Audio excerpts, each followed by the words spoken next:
Okay, hi everyone, welcome. This is the Friends December meeting. My name is Stacy Macris. I am one of the co-presidents of our Friends group along with Carrie Chappie, who is also on the line tonight. Originally, we had a meeting scheduled with Mr. Dave Brooks of Lincoln Street Alternative to discuss that as well as the BVA. That meeting has been canceled and will be rescheduled at a later date. You'll be able to find that information on our website once it's available. Instead, tonight, we very last minute asked if some individuals would have a discussion with us surrounding how we can communicate and support our children after the Oxford events.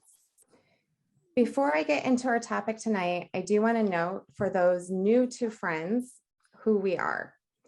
We are an independent organization made up of parents as well as staff, teachers, and administrators of BPS. Our focus is on optimizing the education of all of our students.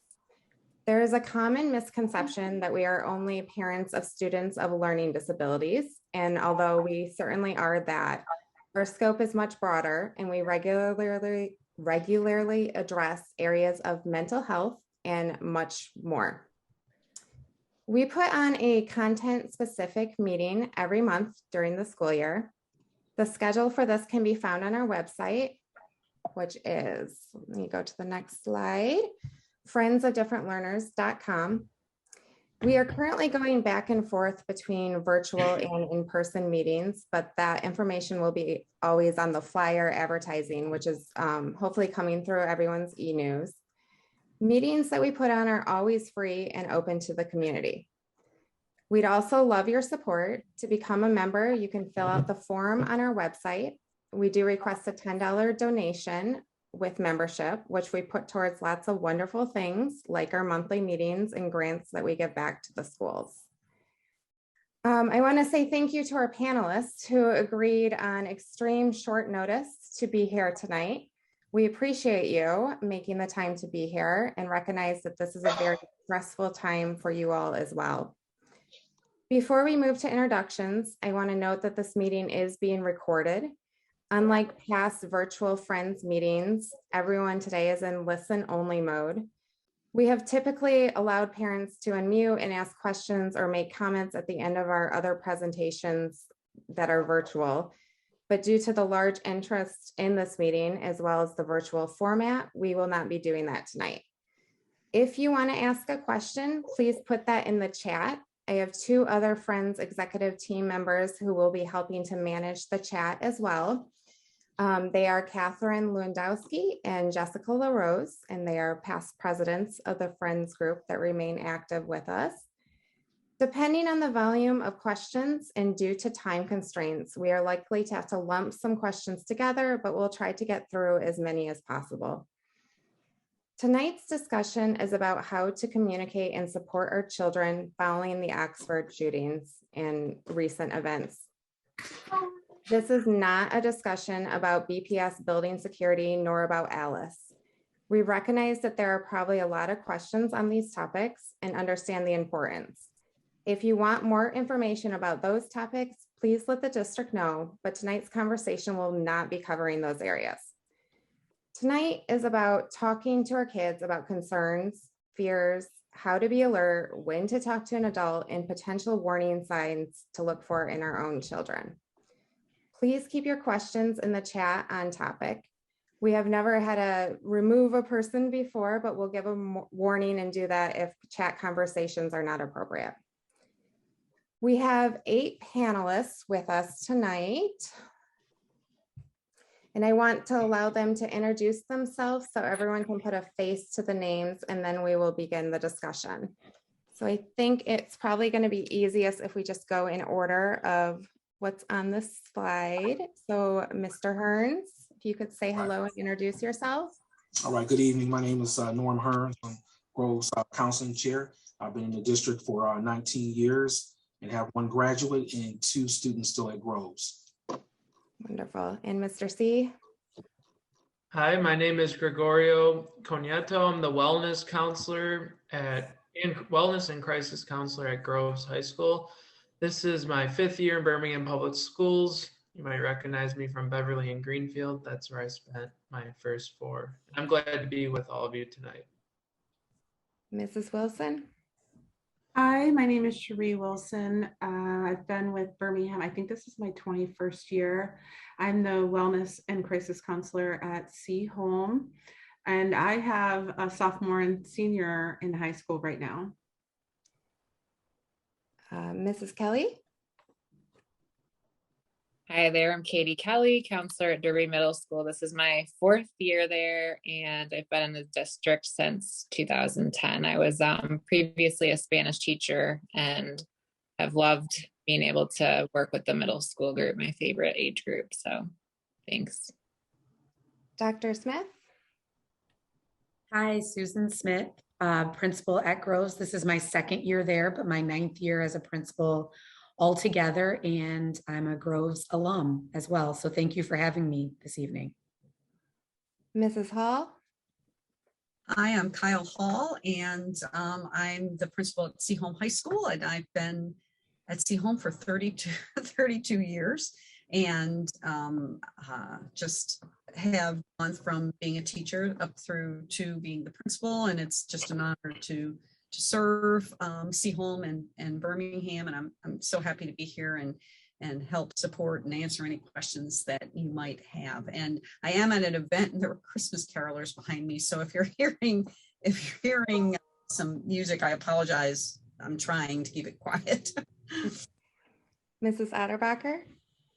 Hi, I'm Marla Otterbacher. I am the principal at Derby Middle School.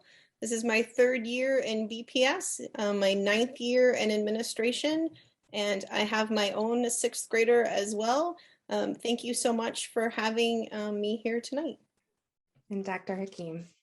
Hello, good evening, everyone. I'm Omar Hakeem. I am the principal at BCS. Formerly, I was the assistant principal at Seaholm High School for 2 years before joining BCS.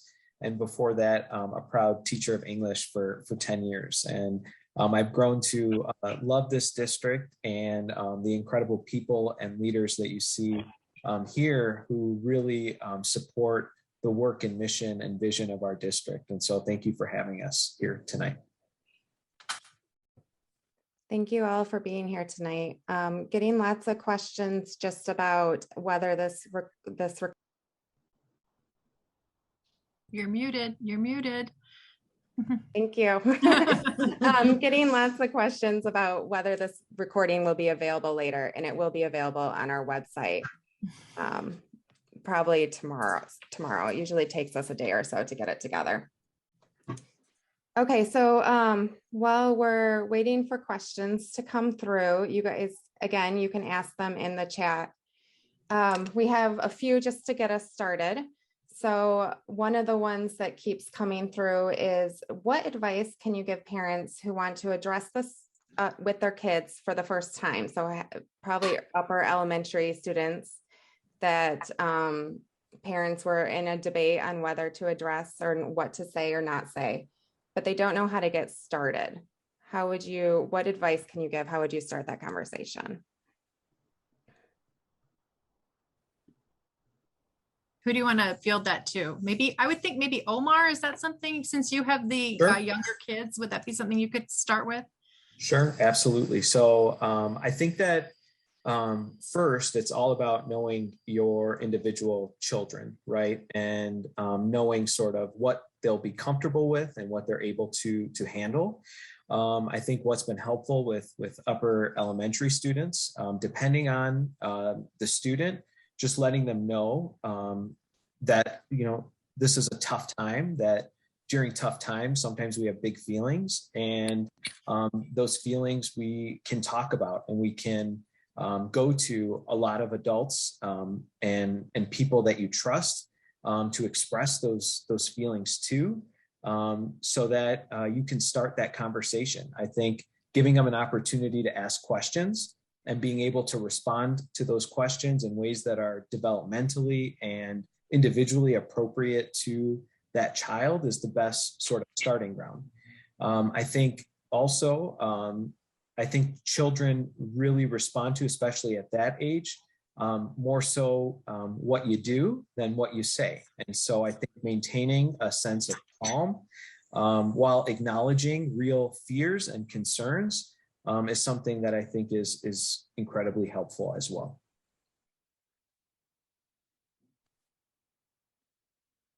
And Gregorio, I know you have some experience in the younger grades too. I don't know if you want to add to that. Yeah, I think Omar put it very well. I think we know our children more than anyone, so we know what might be appropriate for them and what might not be appropriate for them. I think that it's important for us to keep it open-ended, trying to understand what our children do know, because not all of the information maybe is necessary. I think it's important for us to think about what information would be valuable for them to know. And also, I've always shared with kids the two stories, and oftentimes kids can be inundated with stories from their peers or things that they hear online. So if they're only hearing one story, it's important for us as adults to help them hear the other story too, which might be the story about how we're keeping them safe, and like Omar said, how they can talk with us and how we can navigate that together, and how it's okay to feel how they're feeling, however it is that they're feeling. And I've always said, especially with children and really all people, when it comes to difficult things, I think it's important for us to show our vulnerability and share how we're feeling and how this has impacted us to whatever degree it is that we're comfortable with. For example, when I spoke with a student today and just simply asked them, how are you feeling today? They said, fine. And they said, how about you? And I explained that I wasn't feeling fine and that what happened has really upset me and made me feel sad. And very quickly they backtracked and changed their response. And it created the space, like they had the permission. They felt comfortable because I was vulnerable. And I think that's huge when we're talking with children, is that once we open that door, they'll walk through it. So if we feel comfortable opening it, I think they'll walk through it, and then you can see where the conversation goes. I have put together some questions that can be helpful too, that I'm happy to share with everybody, that are restorative and open-ended, and I think appropriate for all ages. Thank you. Yes, if we could get a copy of those, we can share them with everyone after the meeting. Did someone else have a comment? Okay. I'd like to say, if it's okay, I know we were talking about younger students, but I know Susan and I have talked, and also the middle school folk here too, that the hardest things about the situation is talking to students and seeing that when it comes so close to home, that there is a loss of innocence that we are trying to mitigate with our students, you know, that is difficult to see. And I do the same thing, Gregorio, when I went into some classrooms and we talked, and we talk about what we're seeing and how difficult that is for me as the principal to witness as well. And it's that balance between trying to be the competent, calm, you know, adult, and at the same time inviting them to be able to share their concerns, because they are valid, and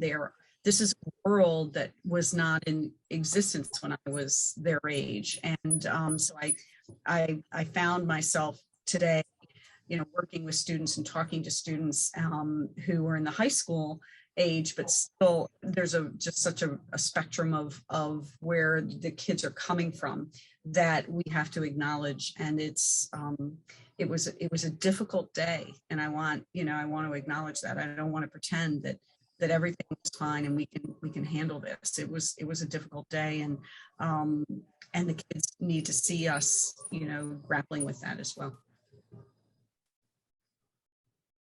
Just because we were on the topic of some of the upper elementary or middle elementary students, we're getting quite a few questions about what grade would you recommend telling the students, because I don't believe that, I'm not sure if this is the case at all elementaries or just some, but I don't believe the elementaries are addressing it with the students.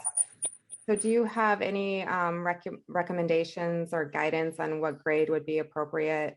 I think most of us don't want the kids hearing about it from other people, of course. So I will speak on behalf of BCS. So I don't think there's any particular grade level, right? I think that, again, goes back to our individual knowledge of our children and what they may be ready for, or what they may have already seen or have heard that they bring back to us, that puts us in a position where we may have to talk about it because a child has already learned of something. From reading a lot of the research out there, I've seen all kinds of recommendations that, 8 and under are typically, it wouldn't necessarily be in the best interest in a typical sort of child that to inform them about what's happening. But again, assuring them that their safety is important, that there are adults that are around them that care about them, and to come to you if they have any questions or hear anything about things that are going on. They are going to notice things like today we had a police officer in our parking lot. And so several of our elementary students who you can tell have not had the conversation were a little startled, right? And asked, why is there a police officer here? And we said police officers are here to help protect our school. It's just an added way that we make sure that everyone here is safe.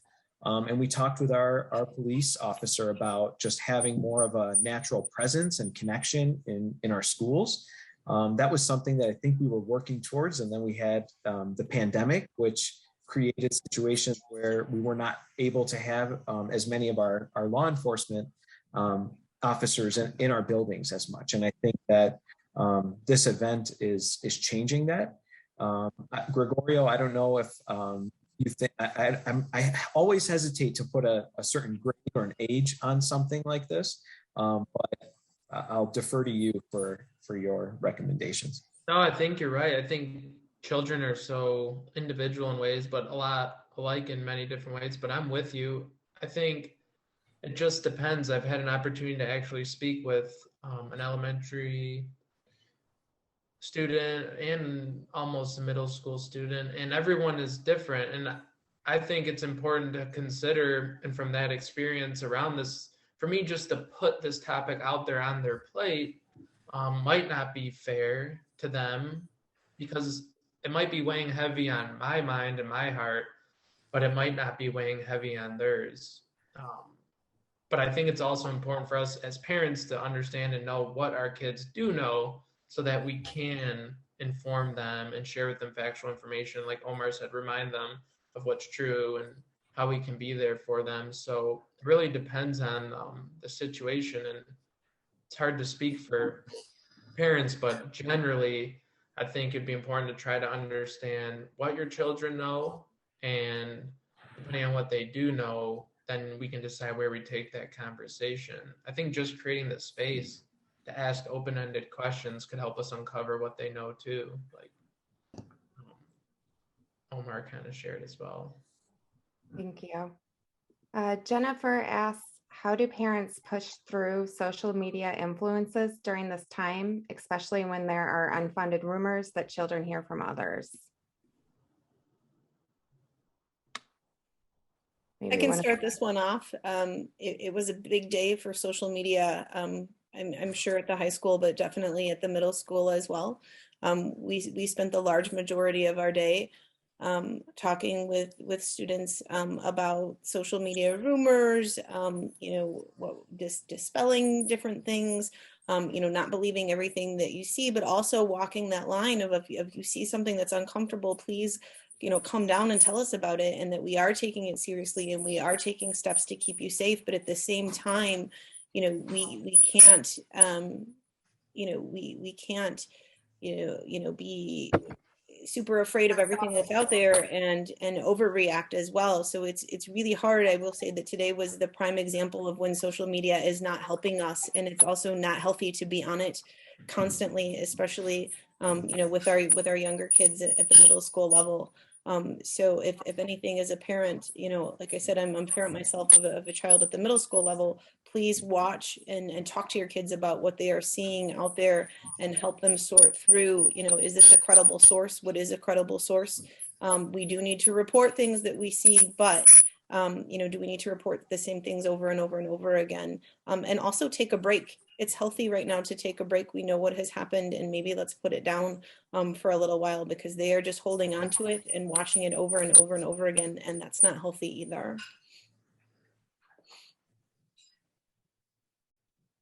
I agree, Marla, and I would say especially tomorrow when students are not in school and have all day to have screen time. Parents, I think, you know, having those conversations that Marla just mentioned will be really important. And sometimes we see, you know, I've worked with some of our students yesterday and today that social media, if you're going to use social media, use it as a positive. And there are lots of ways to support Oxford students and their friends. And so we have at Groves and at Seaholm, and I know at the middle schools as well, students who want to use social media to support and communicate that support to their peers in Oxford. And that, you know, as a parent, I have two sons as well. They're older now, but in high school, I would talk about what are you doing to be positive? You know, you're dwelling on, you know, and reading posts and this kind of thing, and communicating and recommunicating.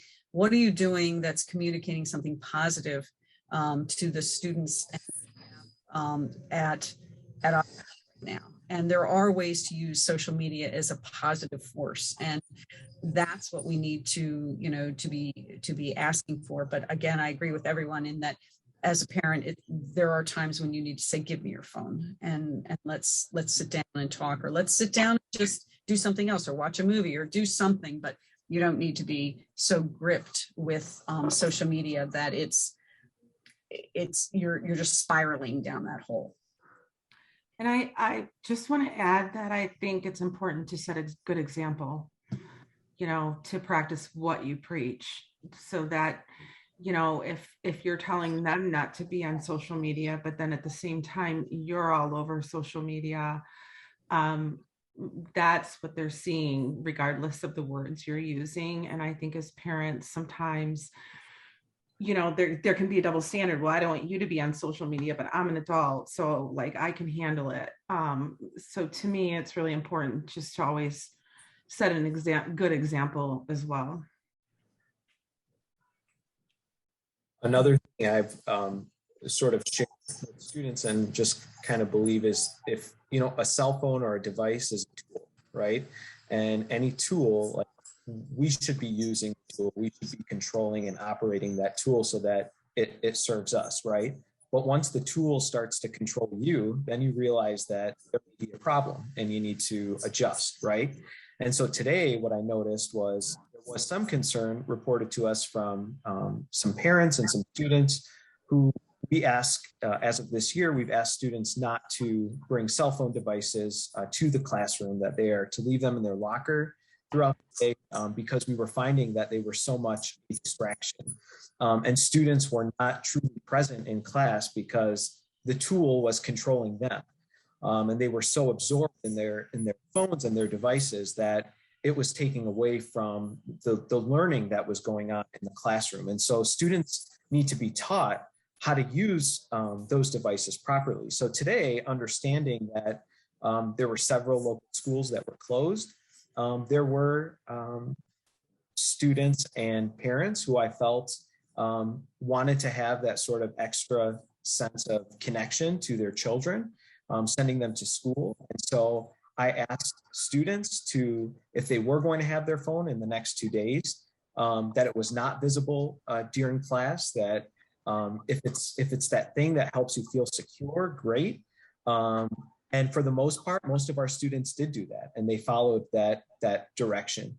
For some, however, and I sort of predicted this could have happened, they were engaging in a lot of the social media feed, you know, and it was bringing it to our attention, like many of the other principals have shared, a lot of rumor and speculation and claims that were not verified, and I think exacerbating their fears and concerns. And so we had conversations about that, right? That when we think about fear in the same way we think about a tool, we don't want fear to control us, right? And in anything in life, there's always some level of risk, right? And I share to them, when I go into a car every day, right, I know that I'm generally safe, and I try to make my experience so that it will be as safe as possible, because I get a car that has airbags, and I wear my seatbelt, and I follow the traffic rules, right? I do all of these things. These are things that I can control to help make that risk as small as possible, that I'm going to injure somebody else or injure myself in a car, but I still am going to go into the car and use it every morning because it's necessary for my functioning and my daily life. And school and learning, it should be that as well. When we look at this statistically, and I know this hitting so close to home has kind of pierced us in a sort of different way than things that we've experienced in the past. But statistically, these events are rare, and it can't consume students' entire sense of safety, because overall, we are a safe community. We have a lot of structures and protocols in place. We're getting better at them. We're adapting as the culture and the society around us is evolving and changing. But I think communicating that message and not giving into fear, while acknowledging the reality that we have to report things that are concerning and are difficult and that may impact our safety, that we have to find a sort of balance.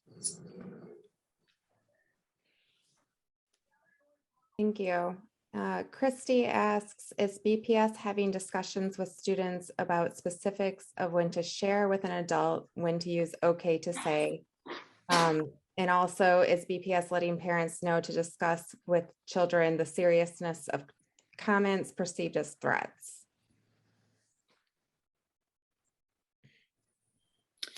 We told our students at Groves, both yesterday and today, that we preferred they seek out an adult in the building if there was something that they were concerned with, if they had feelings of wanting to harm themselves or others.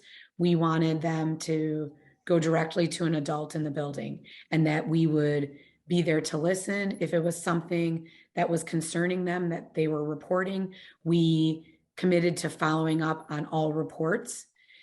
And I just think that felt safer for us to, be able to, because we have relationships with the students, be able to field some of their concerns. And our guidance staff, our counseling staff was on hand to speak to students who felt they needed somebody to talk to. Our administrators were available all day yesterday and today for concerns that students were seeing either on social media or things they had overheard. And we told them it is okay to not be okay.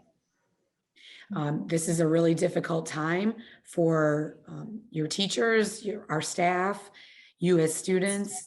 And so we wanted them to know, that we were there for them and we're ready to, again, address concerns or be there if they needed somebody to speak with. The okay to say, I understand, is a great resource and is a way for students to report things anonymously. Over the last 2 days, it just felt better to us as administrators for students to come directly to us and parents to reach out directly to us if they had questions or concerns. Yeah, the same at Seaholm. We did the same kinds of protocols. We issued a message. I read a message over the PA on that first day, and one of the final comments that I had was, we need to feel comfortable to talk to an adult in the building, a trusted adult, and we are only as safe, as we as a collective family can be, and we need you to talk to us. And I think that our counselors and our teachers, I was in many classes today, and that was going on. students were talking about their concerns, their fears, what they were hearing. And as we said, a lot of social media was, it was ridiculous, what was coming out on that. And so to try and preempt that, to try to say, come to us. And we did have quite a bit, and I know everybody here did too, of students and parents sharing information with us. And even if it was the same post, it was every time I said, thank you for sharing that. This is what you need to do. Never think that, well, everybody else has, because, or they already know this, because sometimes we don't know. And the number of people coming in gives us a sense of how viral it's going. And we appreciate that. We're a team, we're a family, and we need to support one another and make sure that we're talking to one another and partnering with one another. There's nothing more important than that faith and trust in the students, their teachers and staff and counselors and the parents. Can someone talk about what okay to say is? I'm seeing that some students thought it was only for suicide prevention. Well, we've had students at Seaholm.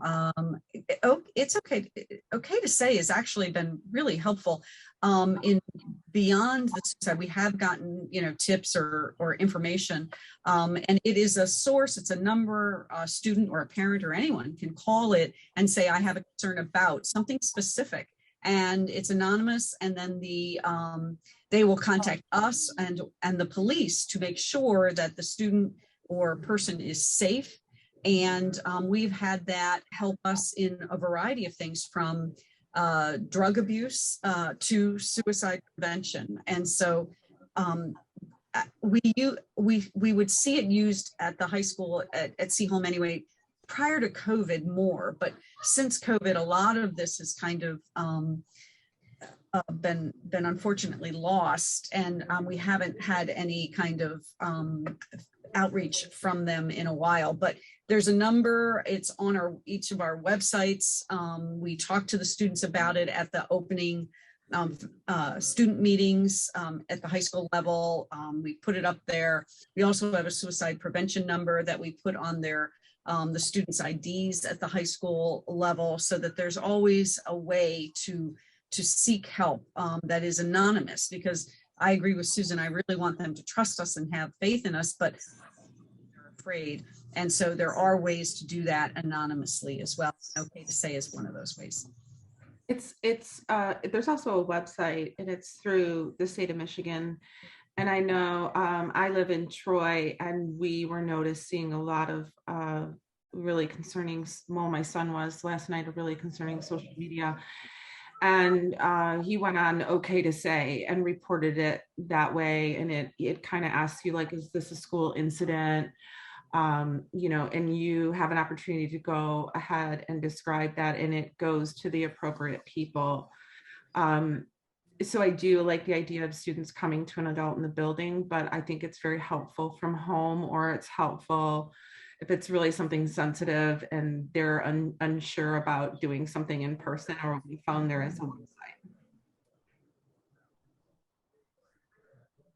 Yes, and we had a lot of students emailing us last night, which was another, and the night before was just another great tool to be able to use. And I know at the high school, we have the luxury of our kids, knowing how to access their email and send us those things.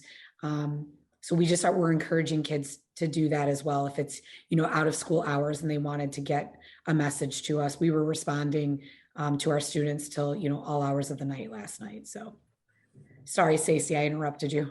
No, please do. A parent is asking, what mental health services are currently available on site if my student has a mental health crisis during the school day? I can speak to that, just that they would be able to let a teacher know, or just go down to the office and ask to speak with a counselor, and we would make ourselves available. I know we've been doing that at Derby, just for any kid that is like, hey, I'm really worried right now. Can I talk to somebody we were in the middle of something, we'd say like, hey, give me 2 minutes, or we'd tell somebody else to wait, and we'd go check and talk with the student and see what they needed. And then if we needed to follow up and call their parents with them, if that was comforting at the time, or give them a referral, or get them on the phone with their outside of school counselor. If we had release to do that with them, we were able to do that. So yeah, they can, like I said, go to the office. Sometimes kids will email too and say, can I talk to you tomorrow morning? And then we'll call them down as soon as possible the next day.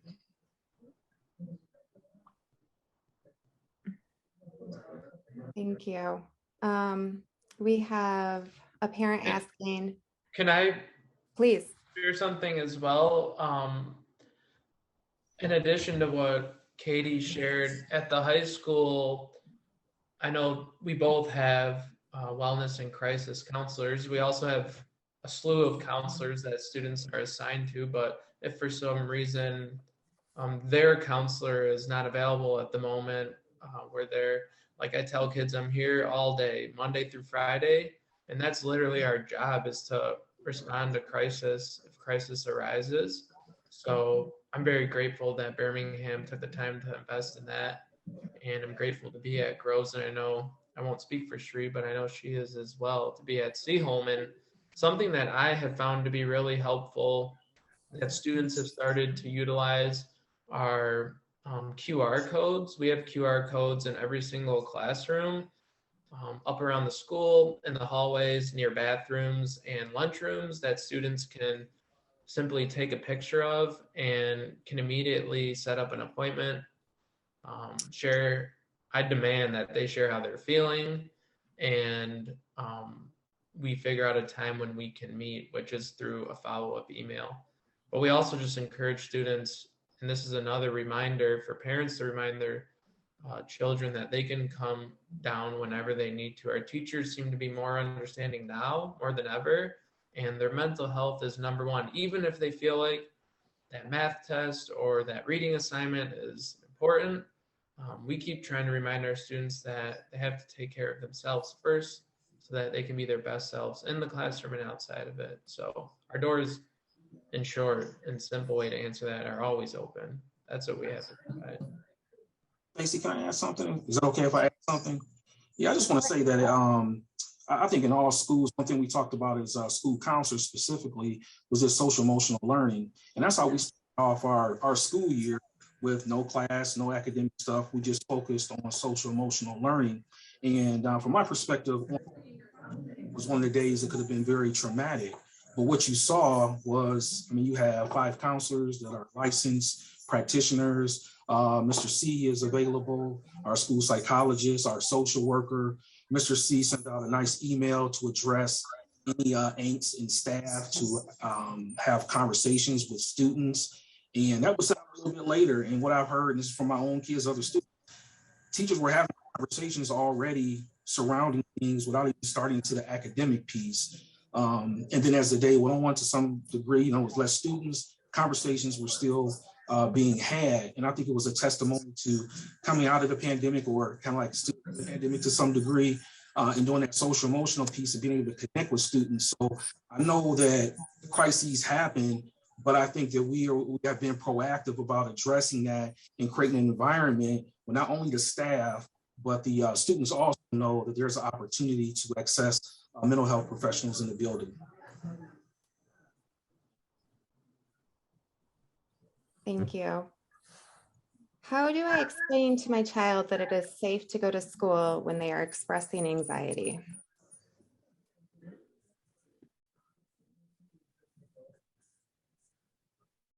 I think reiterating, some of the points that have been made about ensuring them that they are safe at school, and that there are adults in the building who care about them and who are available to them.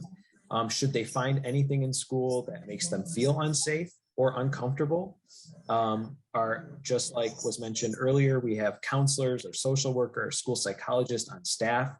Our administrators and leaders are always open to having students report anything that is brought to their attention, which, like many of the other administrators and counselors have shared, was sort of the norm today, that we had a lot of that. I think reassuring them that that feeling is okay, that it's okay to be afraid, but going back to not letting the fear control you, right? And knowing that there are adults and our administrators, our local police department, who are working to make sure that we're being as safe as possible. And so I think that would be kind of the first way to start that conversation with somebody younger.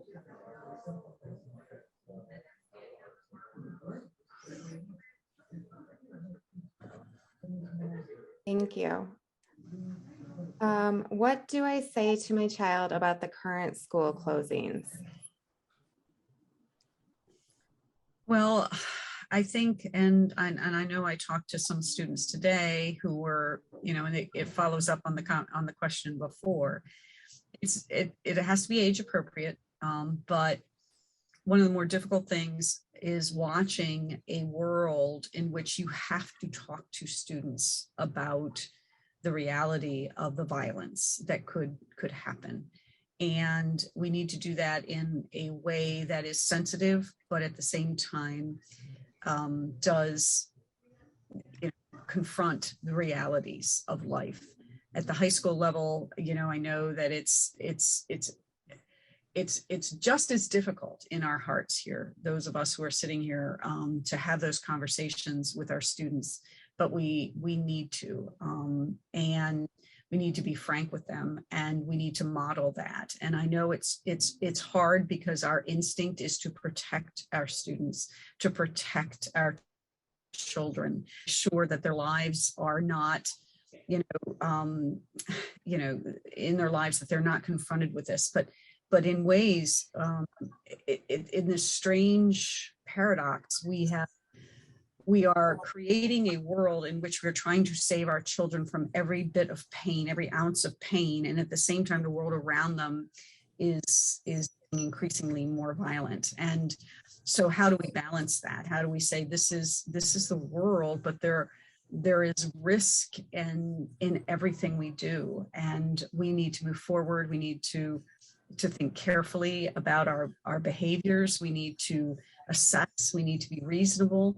But at the same time, we need to confront those. And so, of course, age appropriate. And I know I speak from the high school perspective, but when I talk to the kids today, and it's just heartbreaking to look at them and to say, well, this is the reality of our world right now, and we need to prepare you. And they're asking, quite frankly, at the high school level, our kids, and Susan and I, and I'm sure at the middle school level too, can tell you that and Norm and Sherree can tell you that they want to know, well, then how do we protect ourselves?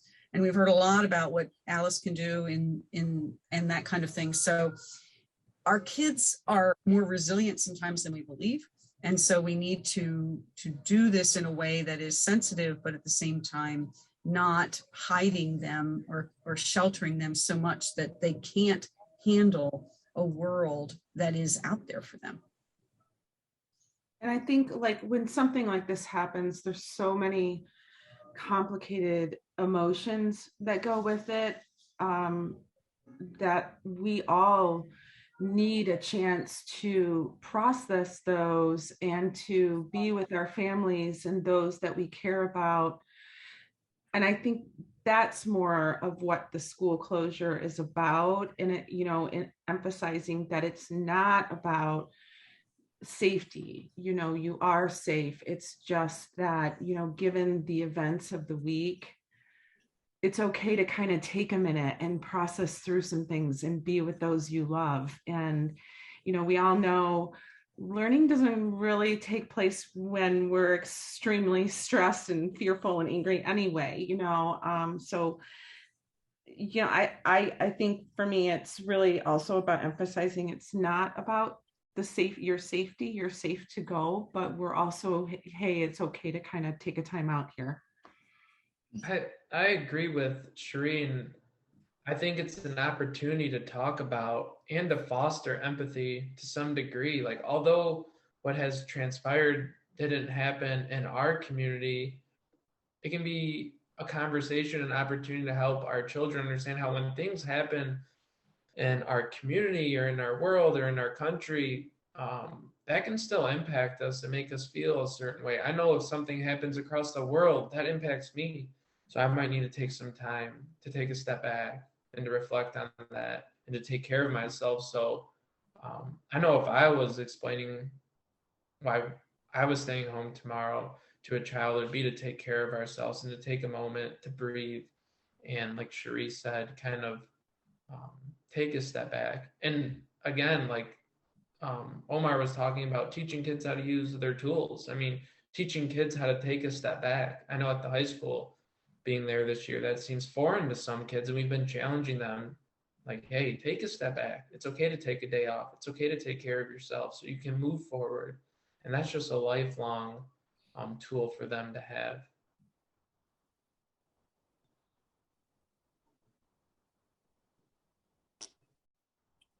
One parent is asking, what are the warning signs of kids who are suffering from extreme mental health issues? And then I'm getting other questions on when is the right time to engage a professional for my child's mental health?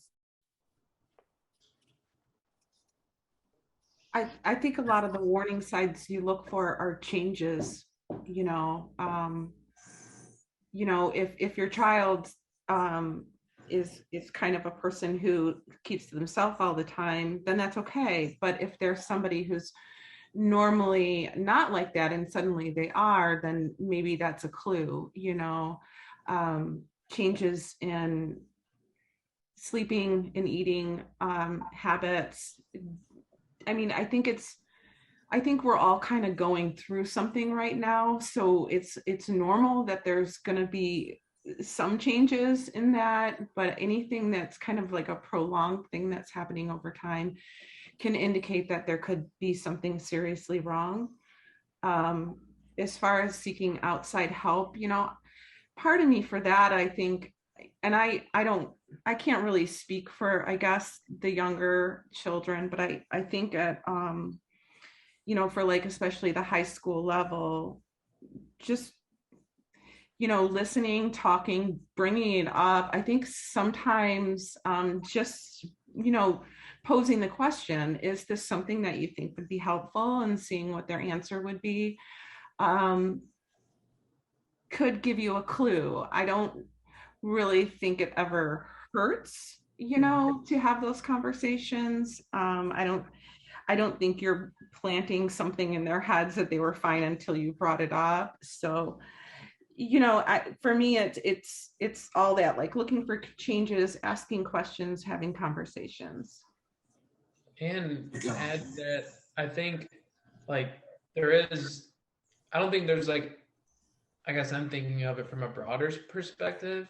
Maybe you want to think about incorporating a mental health professional in your child's life at a young age in a proactive way, kind of like how Norm was talking earlier and how we help children. It's just a part of our overall health. I heard someone talking about it on a podcast yesterday, and they were sharing with the other co-hosts that they had a counseling appointment on Thursday, and he said, "Oh, what's wrong?" And he knew that nothing was wrong, but he was kidding. He goes, "Oh, nothing's wrong with me.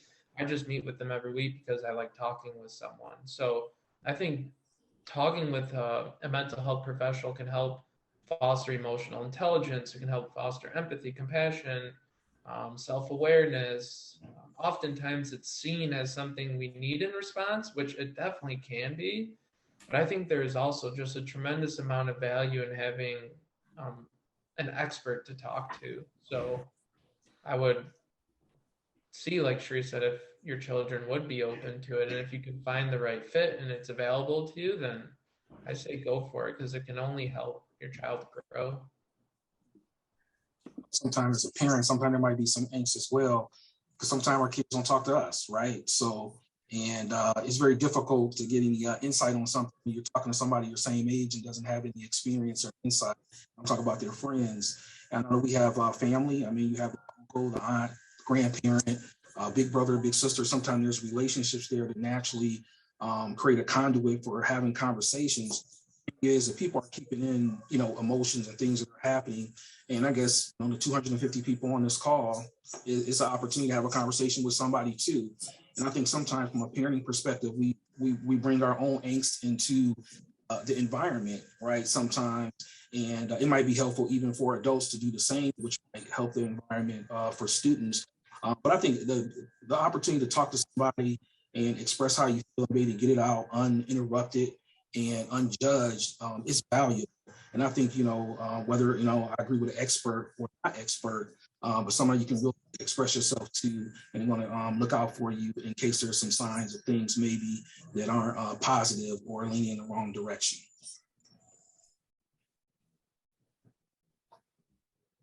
One parent is asking, do counselors regularly rotate through the classrooms to talk about mental health and teach calming strategies?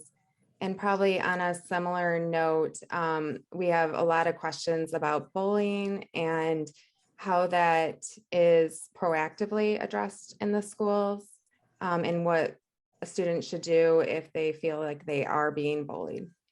I know at Groves, it was a really cool experience for us. Every single student in our school experienced a mindfulness exercise on the first day of school, which has led into what we've been calling our wellness journey. So I personally have been going into classrooms every month and initially having conversations about what wellness means to our students, and then realizing how much they appreciated and really embrace the practice of mindfulness. Have been really just going into classrooms and sharing that, and definitely will continue to do that and make that a part of our school. I think one thing too, again, about being proactive, the whole wellness piece, with Gregorio starting that out for us at the beginning of the year. We had Common Ground come in and talk to the staff in October. We had Common Ground come in and offer resources and ways to speak to their student in early November. And on December 15th, we're having art therapy to try and continue to build community in our school, where students or families can paint, relieving stress while listening to music, painting, as well as candle making and having scents that are stress relieving scents. So we're trying to just from a mental health standpoint offer multiple layers to address it and be proactive. So I think the mindfulness piece and what Oriole's doing with that, as well as having a survey to get a tone and temper to what students need. But we still need to supplement that with other things. It hit all levels. So we have to hit the staff, we have to do that with the parents, and we have to do the students. So it's a three-pronged approach. We're trying to support students. It's not going to just be a one-dimensional approach. In terms of bullying, I can speak for the middle school level, and Ms. Kelly, feel free to jump in at any time because she plays an integral role in this, but we run a lot of anti-bullying curriculum through our A-Square classes, where kids do a lot of activities and talking through, what to do if you are being bullied, reach out to an adult, reach out to a counselor, tell someone at home. And we do a lot of restorative practices, calling kids down, running circles, and talking through their feelings. And Katie Kelly, feel free to jump in if I'm leaving anything out. She runs all of our curriculum. She does a great job. I think you got it, Mrs. Otterbacher. But yeah, we started at the beginning of the year at Derby in September with just an emphasis on the message of us being a Derby community and what can we do to take care of our community. And then we went into respect. Now we're on empathy and trying to understand each other's feelings. October was bullying prevention month. So we did run lessons through the A-Squared classes then on how to act if someone is bullying you and what is the difference between bullying versus somebody being disrespectful that day, how to handle it, who to report it to. So I've seen and heard of a lot of kids respond to that and to not only try to be proactive and help around the school and look out for each other, but then also if they're hearing something that they would come and let us know.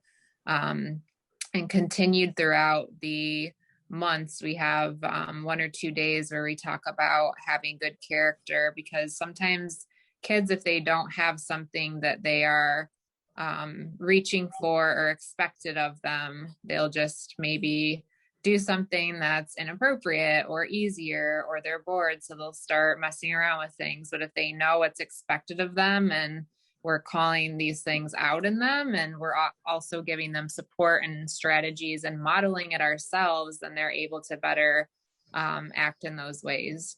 And so with those different character words that we have in a month, we also give the A² teachers a lot of choice there to see what their individual A² classes need. And that's the A², for those of you who don't know, it's a 20-minute period that we have at the middle school every day.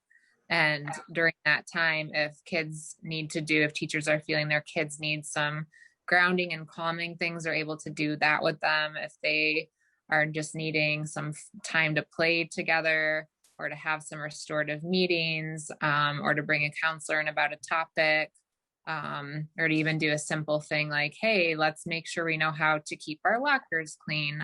They're able to cover that on Wednesdays or Thursdays for some school and life skills.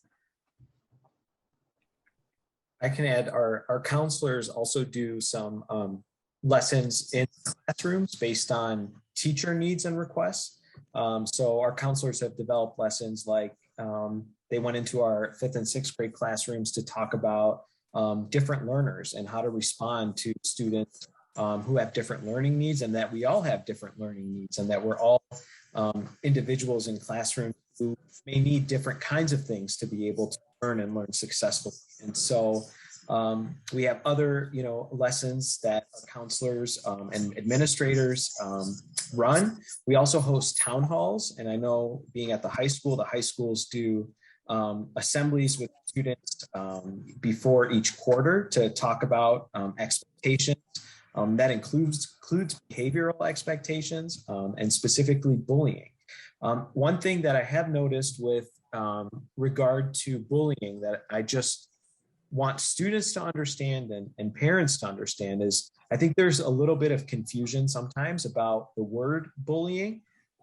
Sometimes students will say, I'm being bullied, if a student has said something unkind to them and it was one interaction. That's not bullying. Not to say that that's not a problem. It's still a problem, and we got to work to address how that student is going to interact in a more positive way with that other student. But bullying is ongoing, targeted harassment that's based really on a differential of power, and is systematic and organized, right? And we talk to our 7th and 8th graders about this larger system of bullying and everybody's role in that. So it's not just the bully. When true bullying is happening, there are oftentimes witnesses to that. There are some people who are just apathetic bystanders, that they don't necessarily feel that they are part of the problem because they're just watching it happen.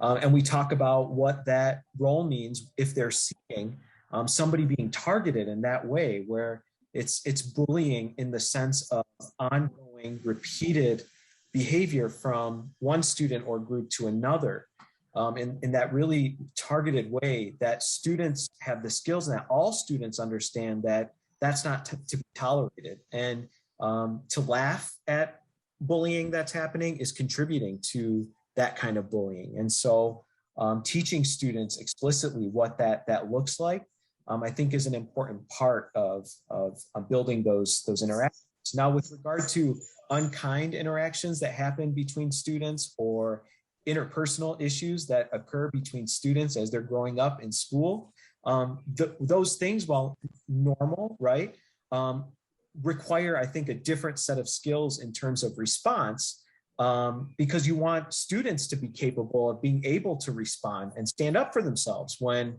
they're approached with a situation where somebody has disrespected them, right? There are kind ways to be assertive, but also let people know what you will accept in terms of how you will be treated and what's not acceptable, and what you can do should that person not respond in a way where they acknowledge and try to restore and rebuild that relationship, that they can come to an adult and that we will do something, if not a restorative circle, a list of consequences are provided to us through our district code of conduct. And so I think it's a big topic and question, but that's kind of just a few extra points there.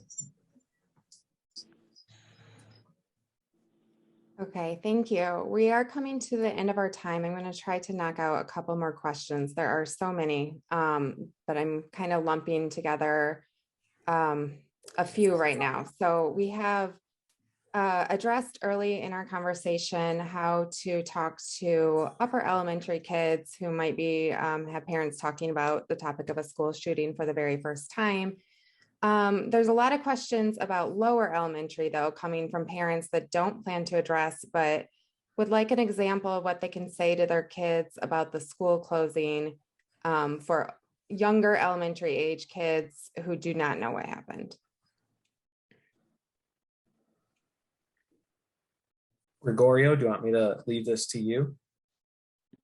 I can share what just came to my mind, and I'm sure there might be something you can add as well. But when I think of, and it makes me smile thinking of the little ones, I miss them, is that it's important to be factual. I mean, but like I said before, it's thinking about what would be helpful for them to know and what would be harmful for them to know developmentally. Would a kindergarten, first, second, third, maybe even fourth grader need to know everything? Probably not. I would just take a step back before talking with them and thinking about what would be beneficial for them to know, what's important for them to know. I know young kids are very curious, and oftentimes I feel like sometimes they might start the conversation or say strange things, and we could keep it open-ended. If a strange thing is said, or that seems off topic, or they heard something at school, like, what do you mean by that? Where did you hear that from? Can you tell me more? And just seeing where the conversation goes before we just kind of pour everything out. But in relation to exactly what you said about the school closing, I think it goes back to what's factual. We're taking time to be with our family because something happened, in a community near us. And it was a lot for the adults, and we just need some time to think about others, think about how we can help make our world a better place and what we can do, to get back to school the following week. And I'm sure there will be some things that will take place at that level. But Omar, I'm not sure if you have anything else to add to that. So, and I think another point to bring up is that while our students will not be in school tomorrow, our staff is going to report tomorrow, and we are going to talk about at the secondary level some strategies for Alice and protocols around school safety in the event of an active intruder. Now, while that may be more information to provide to a younger student, part of, depending upon what they know, connecting it to something that they already know could be a helpful tool. So for example, younger kids may already understand we practice fire drills or weather drills when, and they're used to that, right? They understand that, they're aware of that. In the same way, they've also experienced lockdown drills. They all have done that, right? In age appropriate ways. And connecting it back to the idea of building a school where we can make it as safe as possible.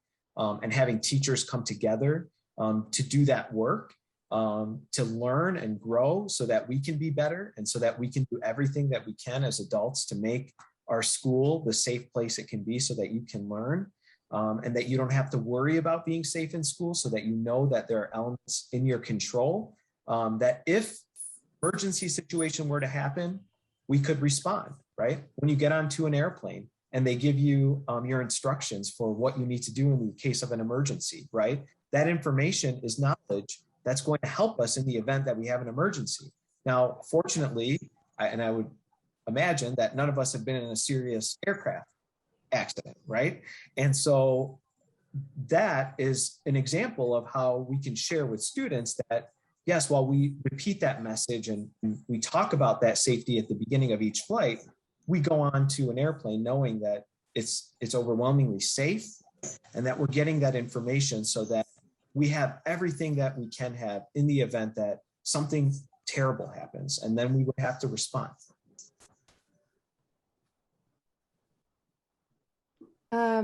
Thank you. And this is sort of similar in your airplane analogy, might kind of go with this one as well. But beyond reinforcing that the schools, teachers, and support staff are there for them and letting them know that everyone is working to keep schools safe, how can we reduce the fears related to the recent events and news?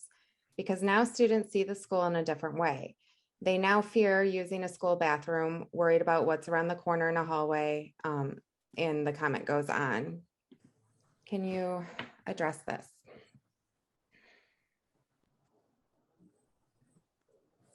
Well, yeah, that is the question, isn't it?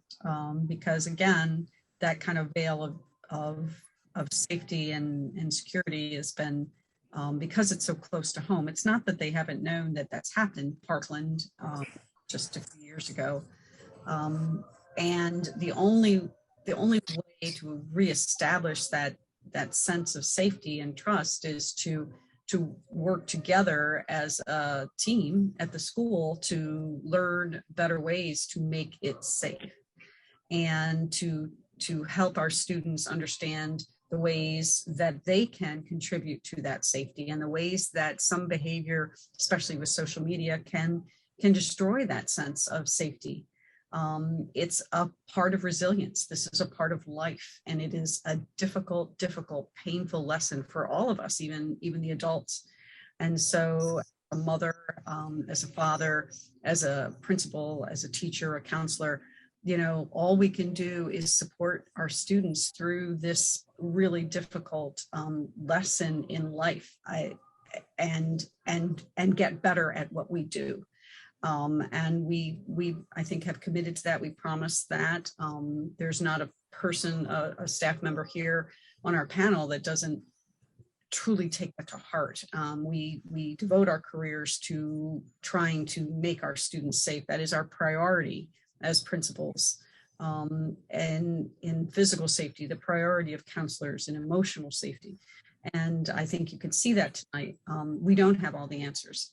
This is a problem in our country, and this is something that we as parents, and and we're all parents just about here, that we're going to have to work together on. But we don't have all the answers, and we just continue to learn. We learn from the situation in Oxford. We learn from the studies and the research that's out there. We learn from our students. We learn from our parents, and we do our best, as you do as parents, as we do as parents.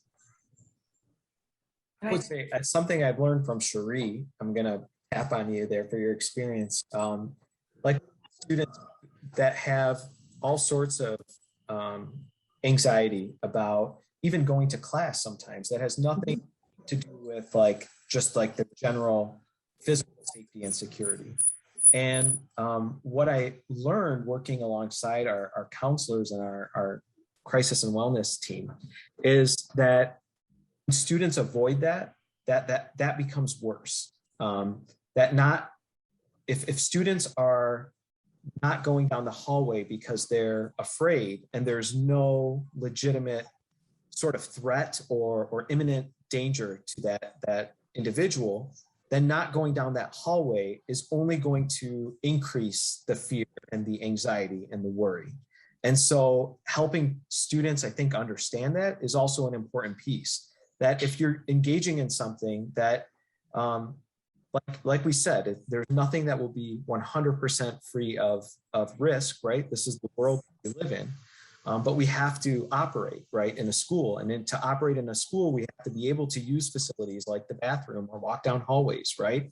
And if we're doing that without a reason that's really is impacting why we're doing that, then I think it only increases that level of angst. Sherree, I'll let you kind of piggyback on that. Yeah, I do think a lot of things that make us feel better in the short term actually aren't helpful long term. One of the things I grappled with today, though, is, I think when emotions are so heightened, like they were, sometimes trying to have a logical conversation isn't really possible. And many of the students that I talked to today really kind of just needed to be heard. They needed to express what they were going through. And I know, this meeting was about, how to talk to your own kids as parents. And I know as a parent, I think sometimes when our kids are in these emotional states, it's really hard not to jump in and correct them and try to fix it and say, no, like you're safe. But I think first and foremost, what we need to do is to make sure that we're listening and asking questions and hearing where they're at before we kind of jump in with those things in that moment. Because it is true that, we can't always like give in and avoid everything that makes us anxious. But right now, where the kids are, I just feel like they need to be heard and validated for how they're feeling first. And then, once that kind of settles down, then we can kind of get to that logical brain and, and kind of speak to that. But right now, I think many students, are living in their emotional brains and they're just kind of fearful and anxious. And hopefully, they can take a step back, spend some time at home, hopefully stay off of social media and not feed it so much. And then they'll be able to realize,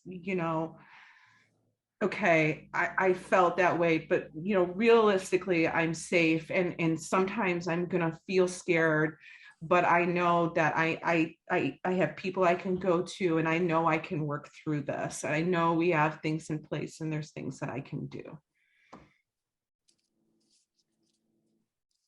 Thank you. I have one final question asked by a parent to end us on tonight. But before I do that, I want to thank everyone for all the questions that were put into the chat. I tried to get through as many of them as I could. We are time limited, but I really appreciate all the interest. There's also just so many people thanking you guys for being here tonight and everything that you guys have been doing at the school. And I think I'm the only one that can see the chat right now. So I just wanted to relay that to you.